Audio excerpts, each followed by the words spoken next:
Welcome to the Painter Marketing Mastermind podcast, a show created to help painting company owners build a thriving painting business that does well over $1 million in annual revenue.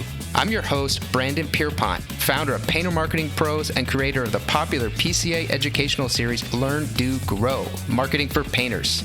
In each episode, I'll be sharing proven tips, strategies, and processes from leading experts in the industry on how they found success in their painting business. We will be interviewing owners of the most successful painting companies in North America and learning from their experiences.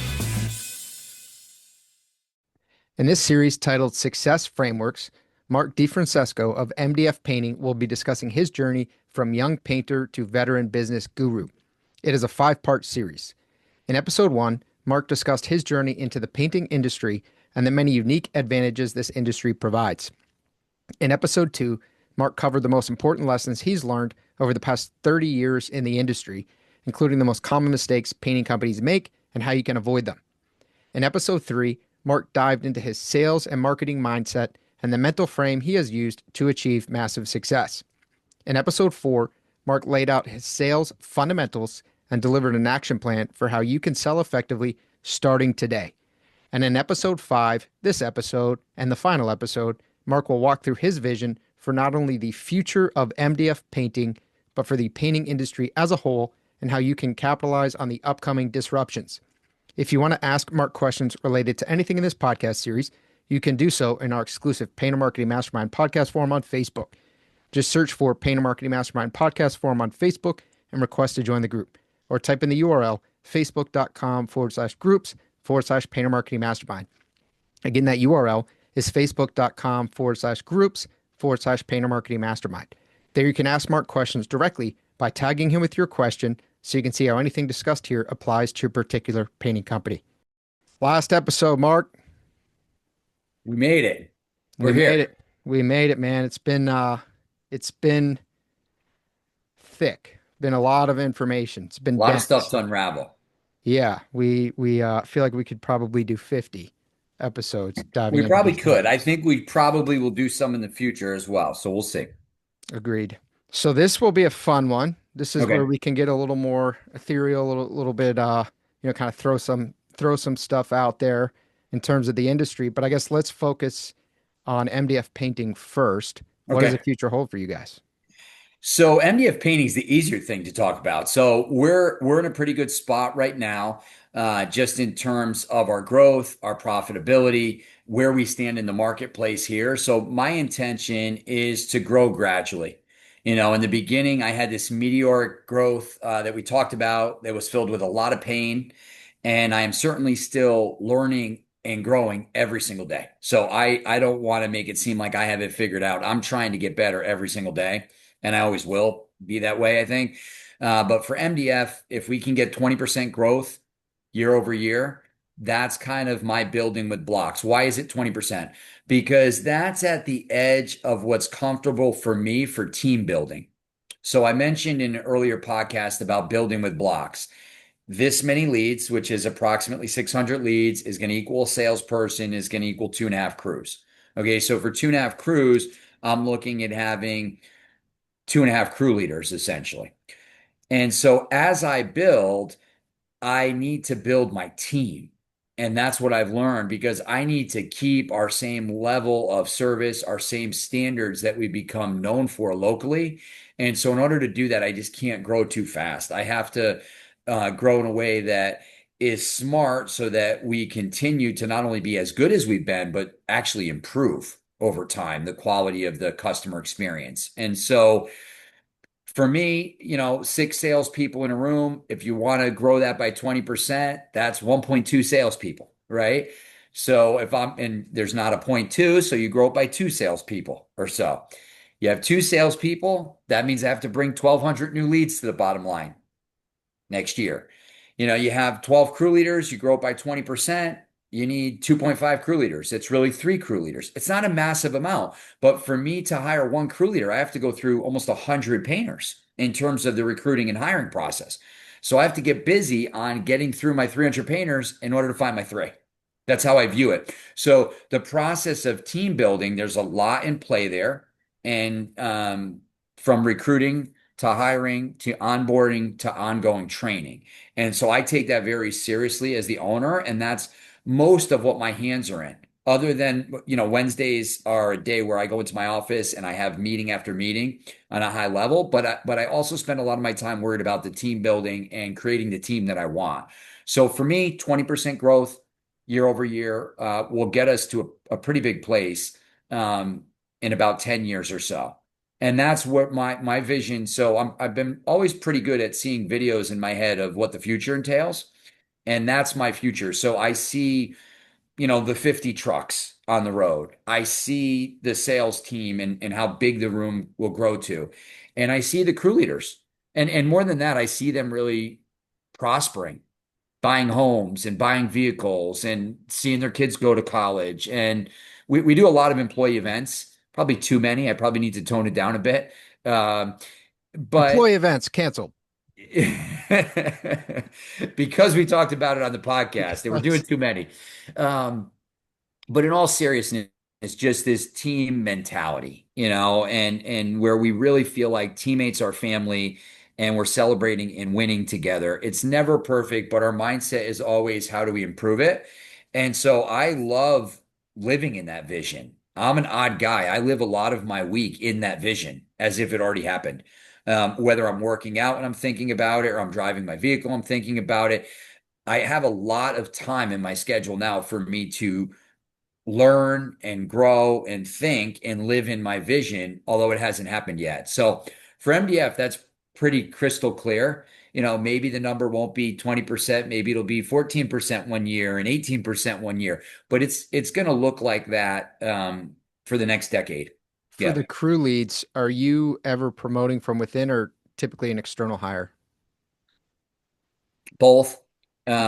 External hires have been a lot of what's happened in the past, but it's been both. A lot of people get referred in. We've had crew leaders that have been with us for a while and they know what we're looking for. We're very strict on the no drugs, no alcohol, no boneheadedness. And so, we'll help you grow into being a great painter. We're not expecting everybody to be the world's greatest technician the day they start, but we want people who are good people. And do they fit our core values of teammates are family? So if you're doing knucklehead things, you're probably not going to want to be in the family that we choose to create, right? This is the family we choose. Um, wow every customer. There's no way you can wow every customer if you don't take yourself seriously and hold yourself to a high standard, right? Um, old-fashioned service. Old-fashioned service is about communicating really well with a customer. In fact, I just did videos about each of my four core values and why they should be important to homeowners.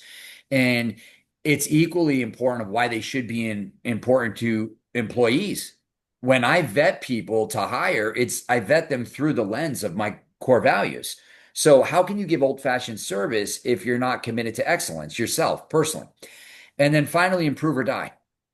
It's just a way of being hardwired. I remember when I first started my business, we had a call intake form that was all printed up. It was an SOP.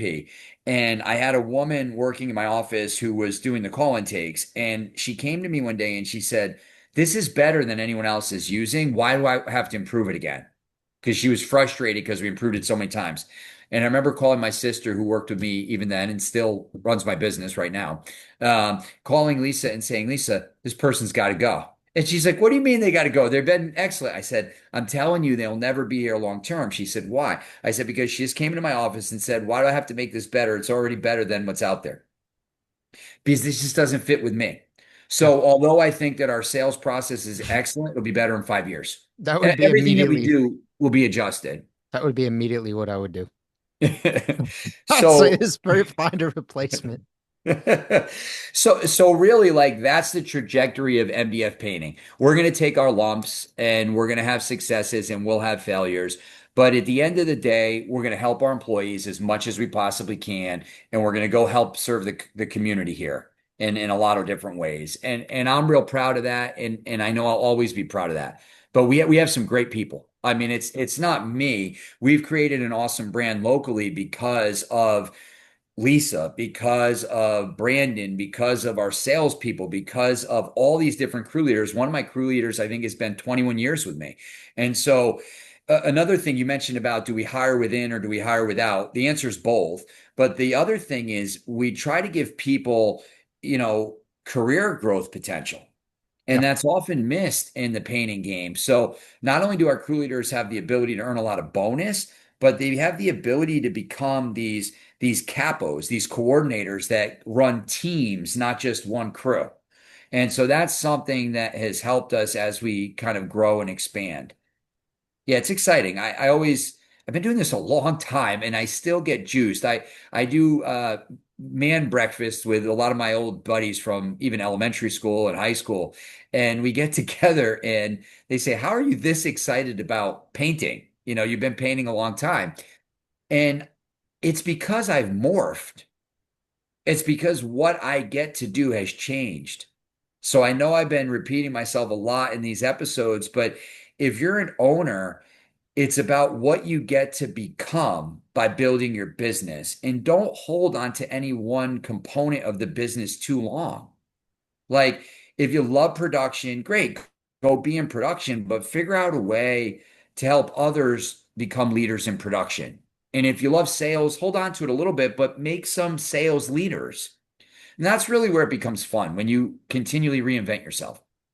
Yeah, I think the something that's overlooked is the business is working on you as much, if not more, than you are working on the business. Yeah, I think I'm a better dad because of the business. And, you know, I hope I'm a better leader and example to anyone that I interact with because of the business. The business has challenged me in ways that nothing else in my life has challenged me. I mean, I had my master's degree from that Jesuit university up in Boston that I know you were trying to get into before you went Not a to great South one. Bend and Chestnut Hill. So I had my master's degree when I was 22. So I was academically, so Wow. I felt like, hey, do a painting business. Hey, this will be an easy thing. Well, this has been the most challenging endeavor I've ever been on, even in business. I mean, I have a lot of properties. I do some other different things. But making this great has been a great challenge of my work life. So let me ask you two questions, Mark. One, the 20% year over year growth. I know Yes. it could be 18, 14, it could vary, maybe a little over 21 year. How do you see that? Do you see it being around that, or is that the target every year, even as the company expands? Because obviously growing 20% off 20 million is harder than off 5.5 million. So again, I'm going to ride this thing based on our scores. So yes, a 20% growth when we're at 14 million is a lot bigger than it would be at 6 million. But I'm going to ride our scores. So if my salespeople have great ADLs and they're getting great customer reviews, and our project people, our crew leaders and our coordinators are creating happy customers every day, why would I stop? I mean, it defies logic. We're so small relative to, again, the amount. So at 25 million, I'm still small relative to the amount of gallons that are being spread residentially in the state of Connecticut. And by the way, guys, my whole state, I believe, has a little over 3 million people in it. That's it, 3 million. I mean, New York City Metro is what, 20 something million now? But I have 3 million. So, and I don't feel like we're rural by any stretch, but it's just it is what it is. So the work is out there to be done everywhere. Yeah. So to answer your question directly, it's going to depend on our scores as individuals and our ability to continue to grow the team. So if I hit a year where I'm like, you know what, we're only going to grow sales team by one salesperson, or two salespeople, even though we're bigger, maybe I'll do that. But I just see it being very manageable because I projected out the next 10 years. That amount of team growth seems fair and reasonable. I think I want to kind of do a little bit of a mathematical formula here. It's an easy one, but I think this idea that you're capped out of your market, there's not a, you're too big. You need to either expand services and sell flooring or siding or something in addition to it, or you need to expand your radius. If you're at 3 million and you're saying 3 million population, you're saying 25 million would just be a very small percentage of that, then you cut that by a tenth. So now you're at 300,000, which is something that a lot of people are in, or something bigger than that, or some people smaller than that. It would mean that 2.5 million would be an extremely small percentage of that market. And I think putting that math out there will be jarring to a lot of people who have this artificial concept because they haven't gone into the Sherwin-Williams stores like you have. They haven't done the math like you have. And they think, well, I think I've capped out the market. I would get with your SW rep right away and say, can you give me approximations? Who do you have to talk to give me approximations for this locale, for this state? I would multiply the math out, and then I mean, we spend between 9 and 11% on our paint, okay, and the cost of our total rev. And so that's pretty dialed in. And I would just work the math backwards to figure out how much total revenue potentially is out there. And again, at 25 million, you make a little bit of a splash. It's something, but you're still single digits to the market by Yeah. a lot. So I just have to look in the mirror and say, am I good enough? Is MDF painting good enough to take up that much space in the marketplace? And I unequivocally feel, yes, we are, Yeah. because I'll do whatever it takes and I'll never quit. So And that, yeah. you said the painting company. I want to dive into this. You said it's the most challenging thing, one of the most challenging things, if not that you've done in your life so far, and even in business. You said it's the most challenging thing you've done. You own a lot of properties, you've done other things. Yeah. What makes the painting company so challenging? Well, there's not, I don't, how do I say this in a nice way? There's not a lot of great blueprints out there for success. I feel like when you look at the marketplace, just like we talked about a few minutes ago, that nobody's really a great sales machine, that's your competitor. I mean, Nolan was probably my first company to idolize, and one that I probably learned more from than they realize. But I feel like there's just not a lot of Nolans out there. And so in other industries, there are. Like if I opened up an Italian restaurant, there's a lot of great Italian restaurants in the Northeast, in New York, New Jersey, Connecticut, that I can go to look to be excellent, right? Who do I look at locally to say I want to chase greatness? And I don't know if it's because people in residential repaint, maybe they think that becoming commercial is somehow getting them bigger because their numbers look bigger. Like, and Sure. sometimes, I go to all these national events and everyone wants to talk about how many millions they do, or what all these other statistics, when no one talks about profit, which is really what we should all talk about. So I don't know. There's not a lot of that to model. So I think maybe a lot of learning has to take place. I think there's not a lot of uniformity of pricing. And so that's tricky. So when you don't have a uniformity of pricing, it's easy to become unprofitable. Let me say that again. So like if you opened up a dry cleaning business, and Korean Americans, the largest segment of first generation, self-made millionaires in this country, a lot of it has to do with the dry cleaning business. I open up a dry cleaning business if it's, I don't know what it is now because I haven't been in my dry cleaner in a while. But say it's $2 to dry clean a shirt. It's not $10 somewhere else in a quarter somewhere else. It's around $2. And everybody, or you go into the grocery store, how much is a gallon of milk? There's similar pricing. There's uniformity of pricing. In paint, oh my God. I mean, I coach multi-millionaire painters, okay? And I have clients right now who charge under $60 a man hour and others who charge over $120 a man hour. And yes, they're in different locations and there's different minimum wages and different standard of livings in different parts of the country. But it is so wide open. And these are the most successful people. These are the one percenters that I'm coaching. And there's that much disparity between the one percenters. Open it up to every chuck in a truck and see how big that price spread is. So when you have a price spread that's that big, there's so much room for failure and there's so much room to learn and build this thing. So I think for some of us, we're the beginning of really professionalizing this industry. I know the PDCA has been trying to do it for over 100 years. And I think that the current leadership has probably done a better job of promoting business development than they've ever had before, at least in my, 25 to 30 years in being a fly on the wall. And I think that's going to hyper accelerate with AI. Yeah. Nice. So let's get into the using that as a segue. Let's get into the future of the painting industry. We So I see. actually took notes for this. I have Yeah, a few bullet points here just because I didn't know what to say here. It's all wags, this is wild where it's ass fun. guesses. Yeah, Yeah. this is the wild ass guesses. But I would say that AI is quick I mean, right now it's 2025. And I think that we're going to get a lot more price uniformity a lot sooner than we thought we would due to AI. So I am on the higher side of the market.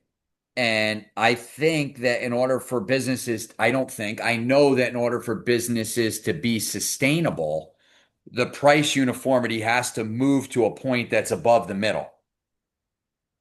And so, what I mean by price uniformity, I think that there will be less disparity 20 years from now. You won't hear someone like me saying, I coach the one percenters, and there's this much disparity in terms of charge rate. The charge rates are going to come much tighter.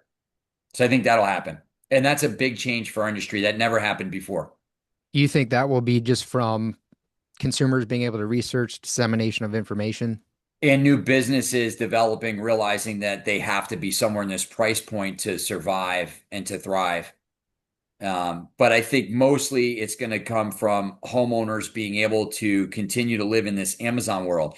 And the demographic of your prospect is going to change significantly in the next 10 to 20 years, right? And so we do live in this Amazon world where we want to look up the ratings of things immediately, compare it on things that may or may not be true online, and then click buy it now. And so I hope it doesn't go this way, but if Google would have their way, in my opinion, Google would probably prefer to have all home improvement trades be something that you can buy now. And already there's precursors to this out there where you can buy certain things. I think in my area, you could have your garage doors installed with a buy it now, click once type thing. And what I see that world morphing into, it's a little bit more challenging than just selling items out of a warehouse because the service industry, the services are wildly different. The customer experiences are wildly different. So I think that the biggest and best companies will drastically benefit from a Google world where Google could pick the two or three A players in any region and basically feed them all their work. So for guys like you and I who love marketing and love sales, this could be a sad thing, but get your company as strong and profitable and excellent as possible as soon as it can be. Because I do think that if Google were to have its way, you would have key players and a handful of them that would be able to handle as much Google volume. And it would be fed through a Google system where Google would be getting paid. And it would be kind of a buy it now format with published pricing. I do think that that's possible. Some of it thrills me because I think that we're one of the biggest, best players in Connecticut. And some of it scares the shit out of me because I love consultative selling and I love to be able to decommoditize what we do and provide high value to a customer by having this great consultation. And some of that could go away if we become more Googleized. Okay. Yep. So I'm fearful that that happens. Well, I think just a quick interjection on that. I think the Google local service ads, I think would be a first step in that direction, right? Google basically guaranteeing up to a certain amount, typically Correct. 2,500.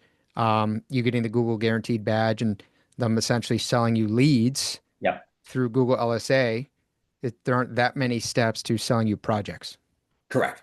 So it's very close to that. I think that there's a lot of challenges that are wrought in that. And if you're able to buy that way, but it depends on the demographic of the buyer and the makeup of the buyer. So if the prospect loves buying that way, eventually it has to go that way. And we have to all realize that the future that we are going that way. The buyers now, they don't have as much wealth as the people that are currently my customer, but in about 12 years, they're going to be my major buyer.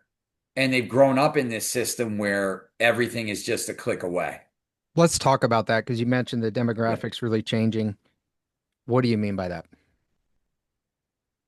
Well, younger people so I talk a lot in my seminars and even in my own sales room in Connecticut about baby boomers. and the fact that they control a lot of the wealth, and they do. But as we get older here and we move in our new economy, there's a massive amount of, it's a redistribution of wealth. And so you have working people that will be in their a decade from now, everyone who's 40 or younger, a decade from now, which would be 30 or younger now, is really trained to buy from Amazon and Google right now.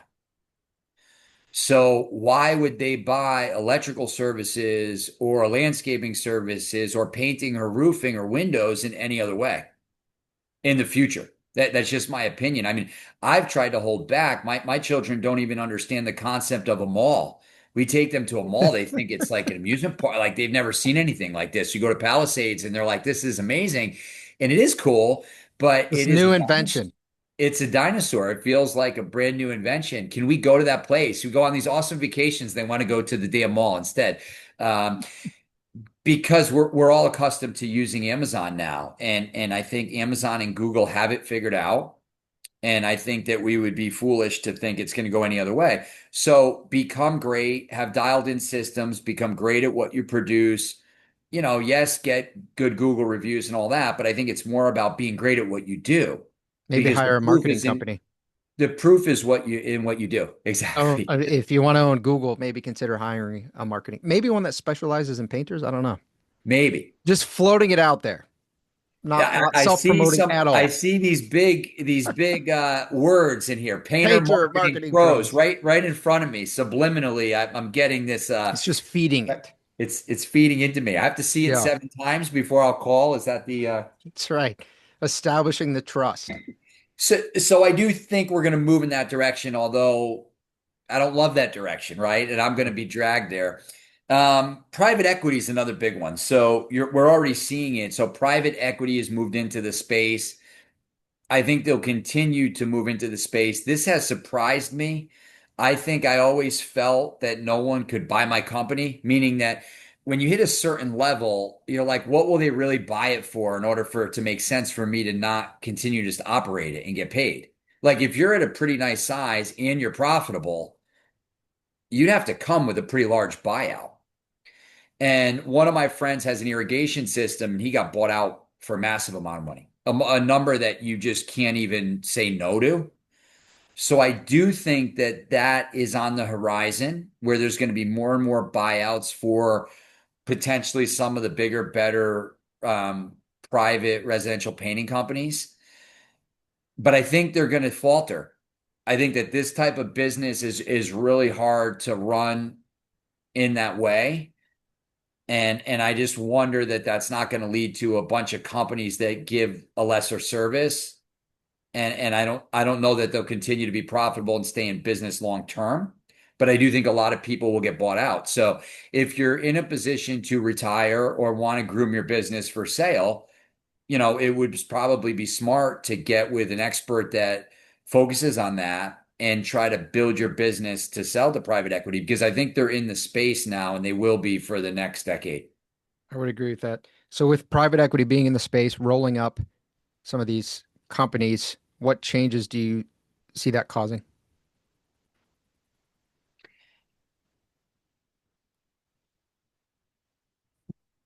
I mean, I feel like you're going to lose some of the local feel and flavor of a business. It's like if we took all these local restaurants that are they're independently owned and they become, chain restaurants or franchises, you lose some of that. I think that there will be less ability to choose from different things. Like right now, the marketplace is rich. You could choose from a terrible chuck in a truck and roll the dice and maybe get a good experience and maybe get completely robbed. But at least you have that freedom to buy that as an American, as someone who gets to choose. And so there's a lot less freedom in the marketplace if they get in big time.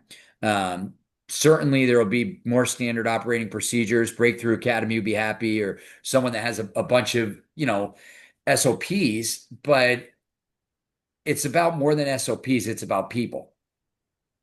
Right. You have to have both.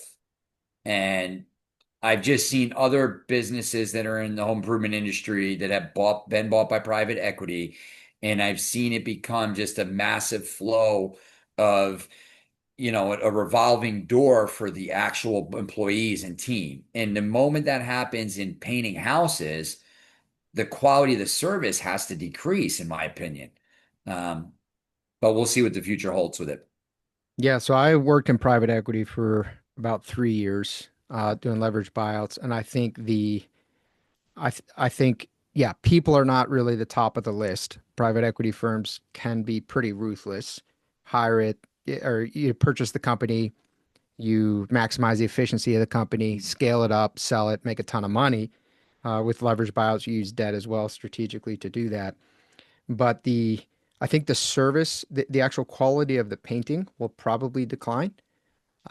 Maybe though, maybe will decline. But the actual communication, the actual professionalization of the marketing, that stuff will be Improve. fixed in a hurry because Right. private equity, they have no misconception that they're in the painting industry. Right. They understand that they're in the business industry and that it's a business, it's a financial opportunity, and they're going to run it as such. So there will be cons 100%. But there will also, I think there will be some pros to the homeowners in that a bunch of this garbage that homeowners have to deal with the chuck in the truck, the contractor who doesn't come back, repair their work, the contractor who It'll doesn't go answer the away. phone, it's gone because they're going to Yep. run it as a business. So it's funny. Recently, you asked me what's more important, the asses in the seat or the seat itself, and I would think private equity would say the seat, The seat, yeah. 100% the seat. And you have people like me who've been doing it for a while and probably say it's a combination. And I don't want to put words in other people's mouths, but you have friends in the industry who would definitely say it's the ass. We looked at this personality profile, we got these great people, and all of a sudden things flourish. So, we can argue about that forever. And I think there's PE some. PE will say the person is super relevant, but that person will be a director. That person will be someone high. That person won't be the layman. That person won't Right. be the painter. That person probably won't even be the estimator. That person, Well, that rock star is really the managing director of the company. but you have to also realize, and private equity has to realize this, that it's a labor intensive business. And 90% of that revenue is just selling labor, the Yeah. time of the labor. So keep that in mind. But it's definitely going to be a new world. It'll be a new jungle with private equity in it. Some things are going to improve immediately, and some things are going to be different. And we'll see how it plays. Chuck is not Um, going to do well in his truck. I can tell you Chuck is going to struggle. No, but there will be this under economy where people will still be able to hire this, and it'll be interesting. I think Yeah. it's going to diverge in two ways. And you're going to separate. Um, Another thing I think is robots. I think robots are closer than we realize. I know they're Conspiracy being. theorist. What's that? Conspiracy theorist. No, I'm just kidding. Maybe. I mean, I think that the prevailing thoughts are, hey, this is a commercial endeavor, and it's going to take a long time for them to be painting res. It's already here. And so there is some value to it. I think it's going to improve. I also hear even robot manufacturers saying we want, government contracts and we want that type of deep pockets to buy these things, not painting contractors. But as private equity moves into this space, there becomes very deep pockets in residential repaint. So I think robots are closer than we think for res repaint. Um, Another thing I have written here is increased pricing. And I think we all know this just naturally from the kind of hyperinflation that we hit right after COVID. And we're still in an inflationary period, but I think it goes back to just the supply and demand. The fact that our price is going to increase in the painting industry is directly related to the labor shortage. And so, as long as there's a labor shortage, and it's not just in the trades, there's just a national labor shortage that's on the horizon for us as a country and for the rest of my lifetime. So, every single person I know is paying to have paint work done. Even in a middle class environment, like there are people who would do it themselves, and there's just less and less do it yourselfers. There's more and more wealth. Now, some of the wealth is going to be tied up in our properties and our equities as Americans right in the future.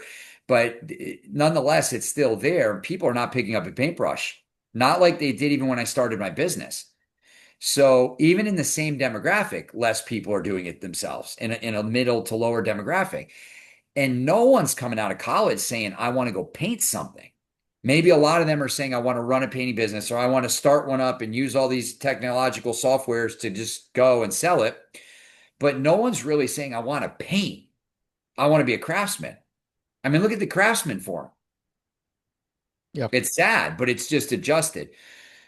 So, with that being said, super high demand, less and less great supply, prices have to increase. Do you And think do you think the middle and low income that fewer people are painting themselves, do you think that's just a shift due to DoorDash, Uber Eats, Uber, yes, Amazon, just this we can just be lazier now?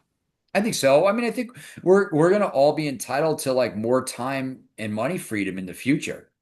We really are. Like we'll debate about whether it's good or bad for society as we continue to just go down that path at a pretty fast rate. So, you know, that's a fact. So I do think that the prices are going to continue to increase. So when I coach a lot of these one percenters and they're concerned about raising their charge rate by $5 or $2 or $3, it's laughable to me because it makes zero difference. They just don't understand sales and understand what's actually happening, the dynamics of why people are buying what they buy. And it makes no difference to their close rate, to any of those things. You should be incrementally growing your charge rate. Why? So you can be more profitable, so you can be a better business machine. Because when you're a better business machine, you serve your employees better and you serve your customers better. It's all for the right reasons. But if you're not seeing it that way, it's because you don't have good processes in place. So the market's going to move there quickly. It's going to move to a more uniform price and it's going to be a higher price. Not as high as I wish it would be, but it's going to be higher than it probably is. And the median will increase. How long Um, how long do you think it'll take before the robots are effectively in residential? 15 years.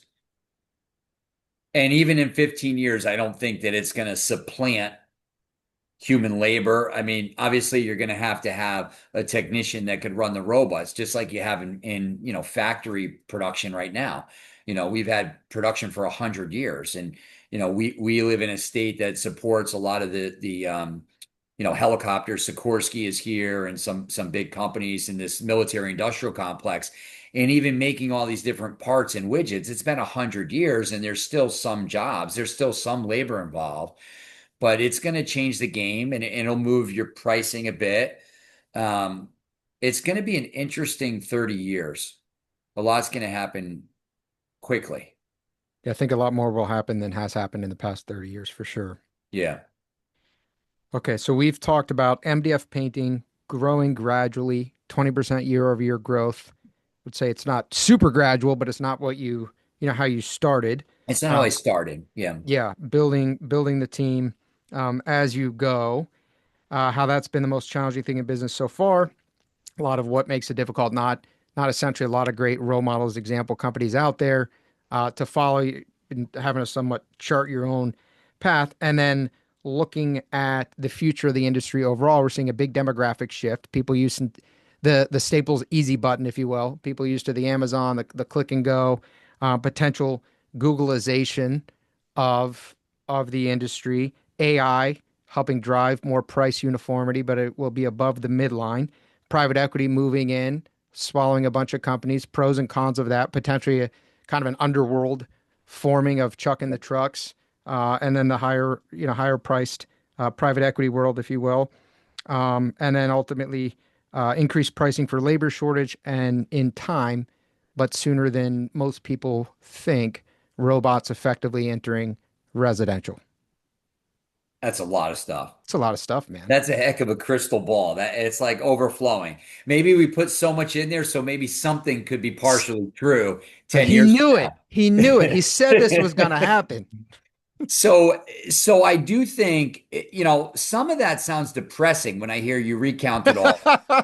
I want to put a positive spin on this though, because I do believe that it's an opportunity for you as a painting owner to start differentiating yourself on the high end of the market right away if you haven't already done so.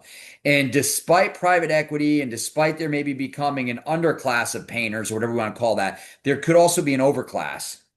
And some because private equity is going to have to go to kind of this mean because they're going to chase the biggest segment of the marketplace, I think, as they can. But there is always going to be a space at the top. So get yourself in that space now.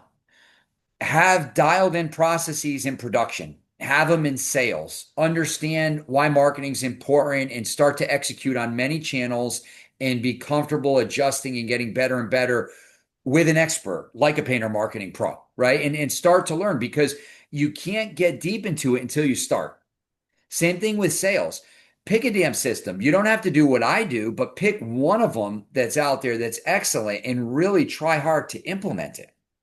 Because what you are in year 5 or 6 of implementation is different than what you are in month or week 5 or 6, right? And so the sooner you get started, the sooner you could elevate yourself into this category that really chases greatness. Yep. So I do think there's going to be room for local private companies that continue to chase greatness. And I do think that they'll be more profitable than ever.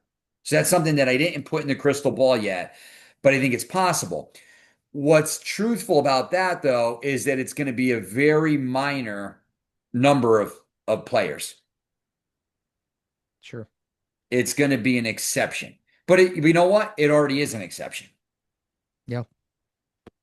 Yeah, it already is an exception. Very true. And I think we recognize, okay, we're seeing private equity in this space already. Hasn't overwhelmed the space by any stretch, but we're definitely seeing a lot of interest. So we know this trend is happening. So we have an opportunity. The disadvantage private equity has is they are not generally in this space yet. So they might have money, they have a lot of business know-how, they have resources that maybe our companies don't all have, but we have experience in this space. We can build these systems. We can create this machine, this highly profitable, highly polished and professional machine now, while they still really aren't fully here yet, Right. and then compete more effectively when they do come. I feel like this is like Game of Thrones. You know, like winter is coming. Yeah. Listen, if you're listening to this, you care about improvement, right? Improve or die probably resonates with you. And so don't put the brakes on. Start to incrementally improve right now. And a few days ago, we talked about where do I start? It seems overwhelming. In which department do I start in? And the truth is, you start everywhere, right? You really like, how can I be saying, I want to improve production, but I'm just letting marketing not get better? I mean, you're trying to get everything better. Yes, you have to focus on maybe one thing at a time, and you have to recruit certain people. And the sooner you get good help, the more you're gonna prosper faster. But it really is about always improving across the board. So if you want to be better at marketing, learn more marketing, get with a marketing company that has experience and leverage that experience. If I want to learn sales, get with a company that understands sales in this business, in this market, and get better quickly. I spent decades learning it. And that's why I think like if someone works with me, they just circumvent a lot of those mistakes and challenges and little mountains I had to overcome just by immediately taking on better practices. And the same thing with marketing, right? When they hire you, they're getting a leverage of hundreds and hundreds of companies and experience and all these data points that are going to help them do better immediately rather than trying to figure it out themselves with, a book and some AI and a prayer, which would work over time, but we don't have time. We have to Yeah. do it now. We only have now. One thing people don't realize too about AI is a lot of that information's dated because Yeah. it's scraped and compiled, so it's not up to date in terms of cost of lead and most effective forms of marketing. But I think the one point I also want to note there, and you're saying it is you need to prioritize speed because we know that private equity's here. Again, we don't want to make this a doom and gloom by any stretch, just positioning for winning. We know private equity's here, but we know they're not here really in mass. But we know that they're entering the home service. They've entered it much more heavily in other industries already, solar roofing, things like this. And so we know it's coming. So we don't Mhm. really want to drag our feet, taking a lot of time trying to learn it ourselves when we could stand on the shoulders of giants, if you will, and really expedite our process. 100% agree with that. And so a lot of it is real opportunity. When I look at the crystal ball, I think, I was a college kid painting houses, and initially I thought I would paint more houses in order to get money for a startup internet business that I wanted to do. It was actually a similar idea to Yelp before there was a Yelp. And that was initially, I think, why I was painting, which is crazy. I just never would see it being as profitable as it could be. I never viewed it as just an actual business model that could perform at the level that I now see right around me in my own business and what I project into the future. It's like wildly better than my greatest dreams. And I still tell people now it's a great business to get into. Not just because it has low barriers of entry, it has high profitability if it's done right. Yeah.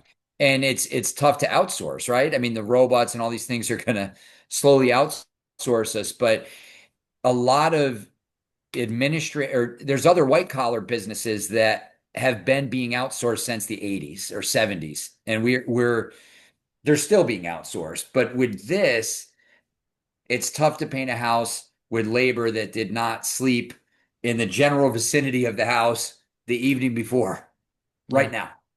So, Yeah, we have a pretty tech heavy team in Painter Marketing Pros. We're developing some stuff. So we innovate, right? We have to innovate. It comes obviously for marketing companies, comes for everything. Innovation's fast.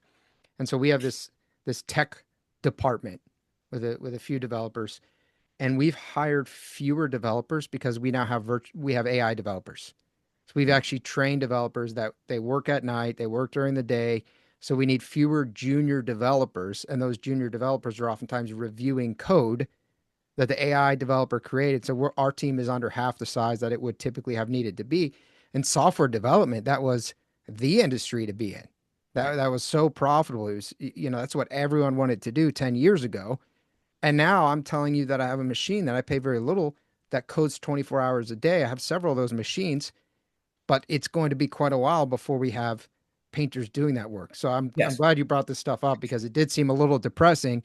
Yeah. But and then for people who aren't super experienced in businesses, maybe they haven't worked at a private equity company, looked at tons and tons of different industries and companies, the profit margins are very solid at a painting company, very solid when you run it anywhere near the right way. Right. And so, again, just to keep it simple for painters, if you have three guys on a job site and you need to knock out 25 to 30 hours that day to help get the job done until the robots take over, you have to bring human labor to the space.